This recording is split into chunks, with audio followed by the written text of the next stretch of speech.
Welcome back to my channel, guys. Today I'm going to show you how you can create your own GPT. First of all, you need to upgrade yourself, okay? And I am like really fulfilled after I got this GPT-4. In this account, I do not have this access, but I'll use the account in which I have the access, okay? So it's that account. See, this is the account. In this account, I have the access here. And as you can see, it shows GPT-3 and 3.5 and GPT-4. So with GPT-4, we have the access to DALL-E. It helps in image creation. Then there is this analysis.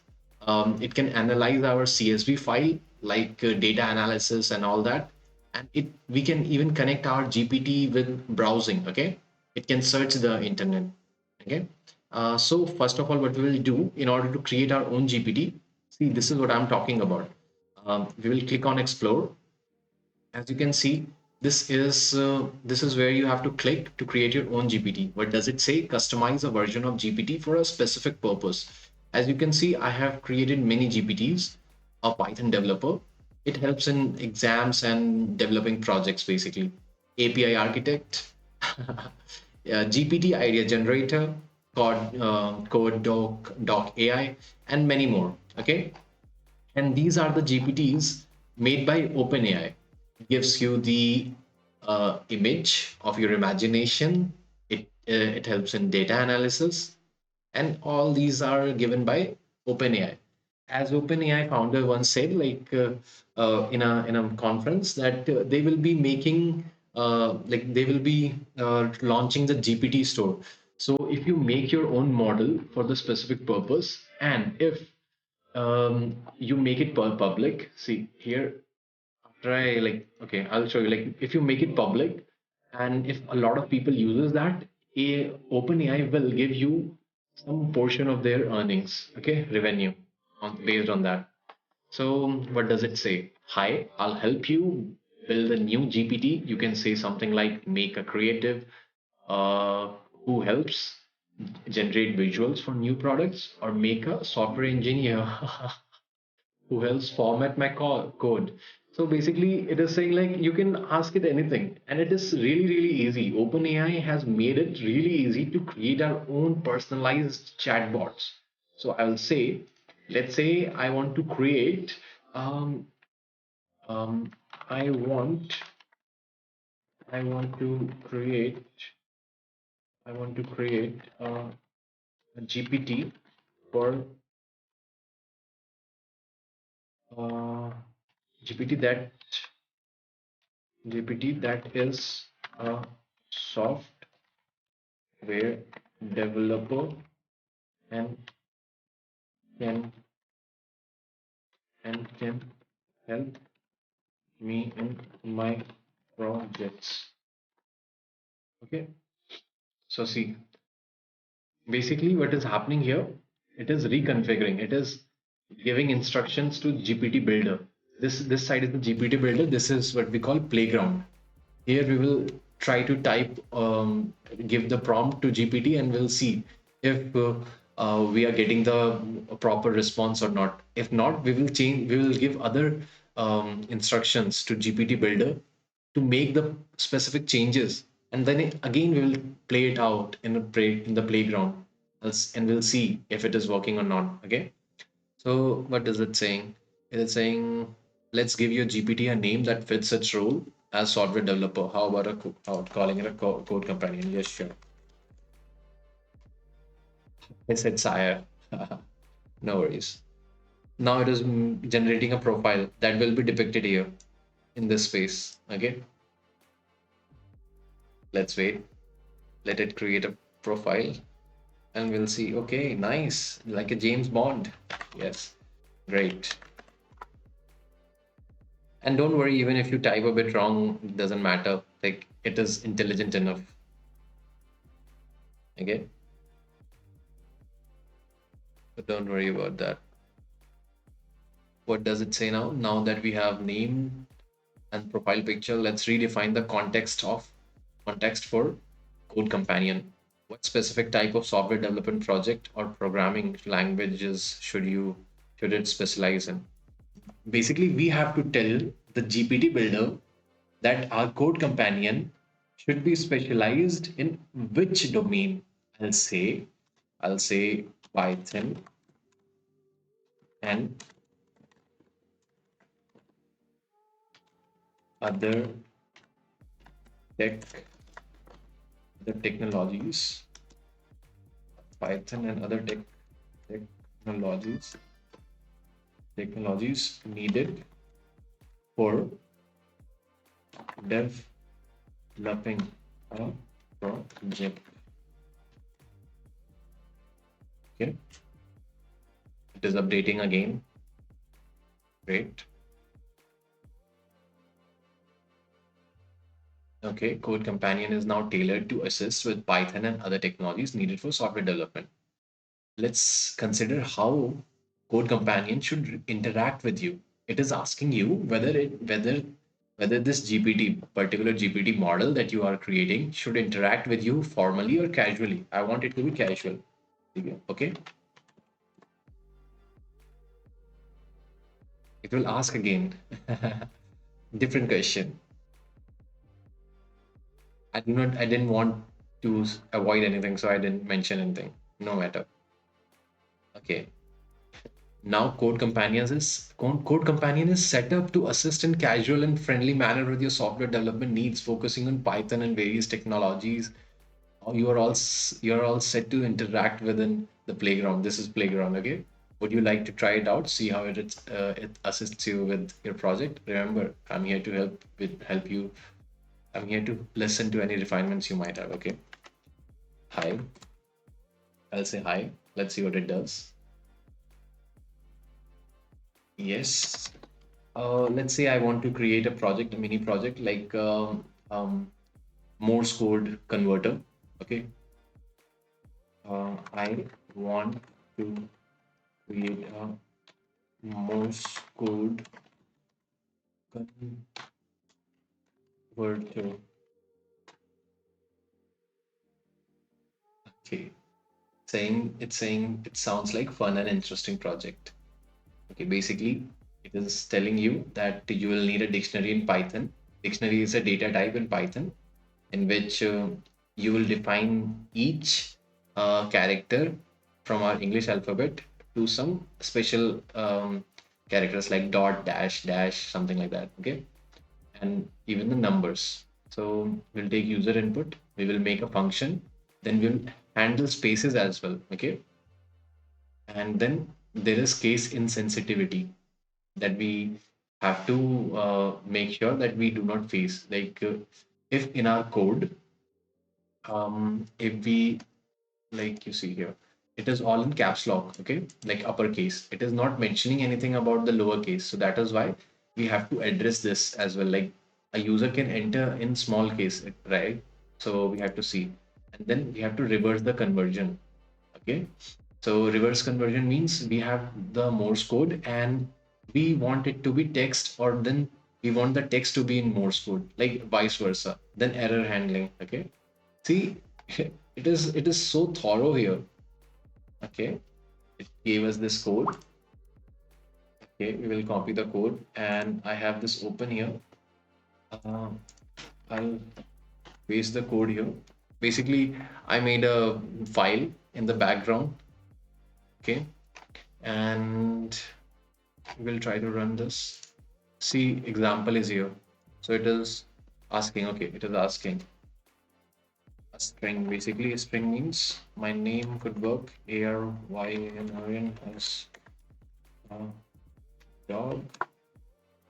Okay, now I'll copy this.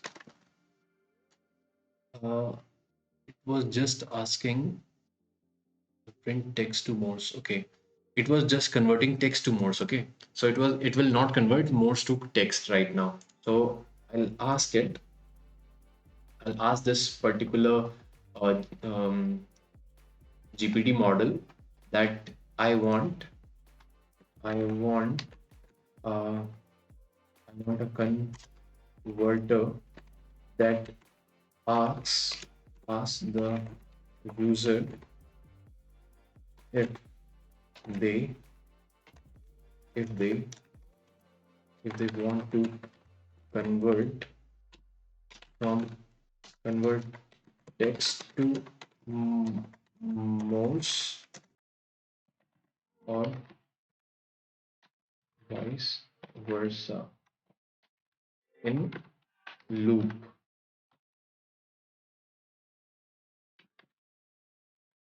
and I want both functions. Okay. Basically, I said that I want to do it both ways. Okay. Now it will give me the code. Let's see.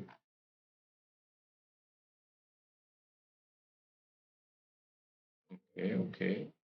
See how effective it is. It already gave us this code, so it is now saying as previously defined. See, you cannot do this in 3.5, ChatGPT 3.5. Try doing it on your own. Okay. Okay. We will do what? We will copy from here. Okay. And we'll where is it? Oh, okay. Now we'll run. Okay. We will type one because it is saying text to Morse, then one. Okay. Okay. No, it was not running back then. Okay. Okay. Oh, it was running. Sorry. Sorry. I'm sorry. After I pressed one, it is saying enter the text to convert to Morse code. Okay. I'll say Aryan has a frog that he does not like. Okay. Now it is again giving us the option. Will say I want to convert from Morse to text. After I press 2, I will press enter. Now it is saying to use space for to use slash for space. What I will do is I'll copy this only to check whether this is the actual thing that I gave earlier. Arjun has a frog that he does not like. Okay, great, great, great.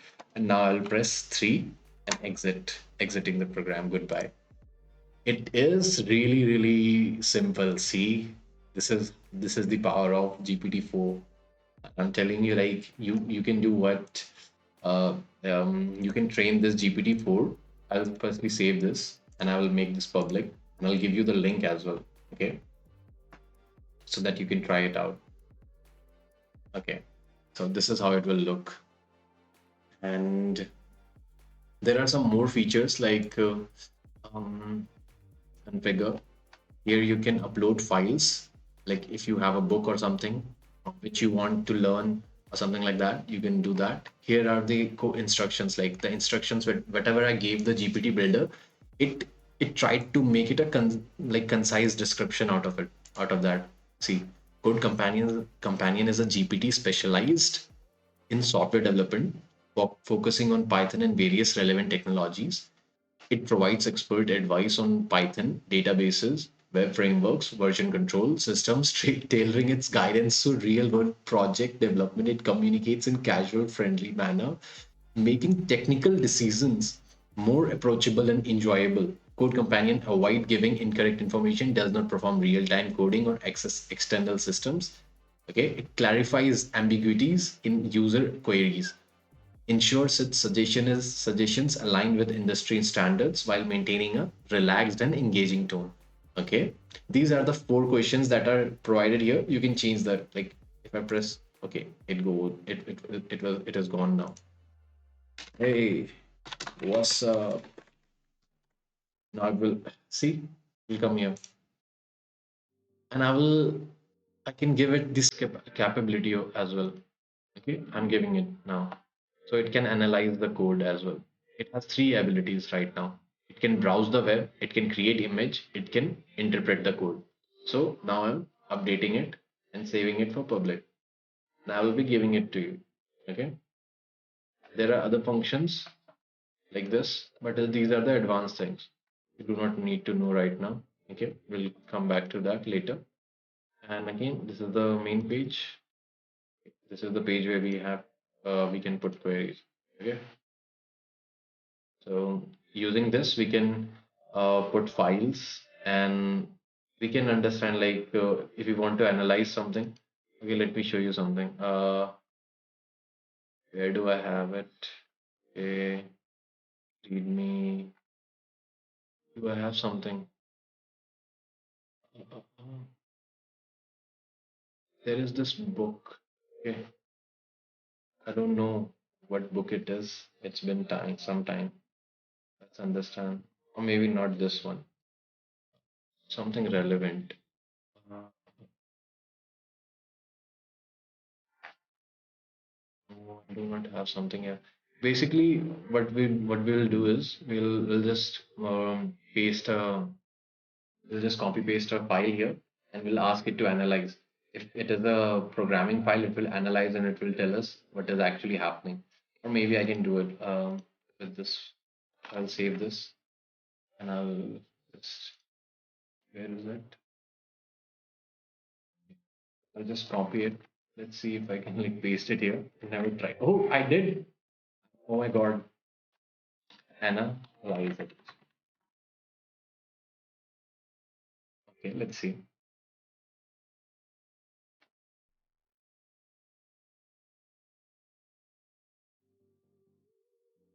Okay, okay.